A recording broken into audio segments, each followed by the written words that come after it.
I used to be a chef, worked in fine dining, and kind of wanted to take a different career path. Somehow ended up here at SylvanSport by the grace of God. I mean, it was mere coincidence I got a job here. I'm really happy with the opportunity that they've given me here to really grow with the company.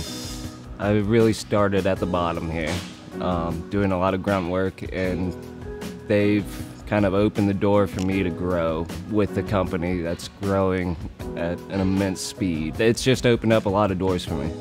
They definitely have a foothold in the community, and we definitely care about Brevard and Western North Carolina as a whole.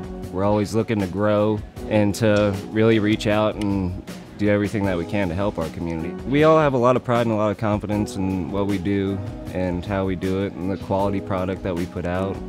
Taking pride in what you do really shows. So.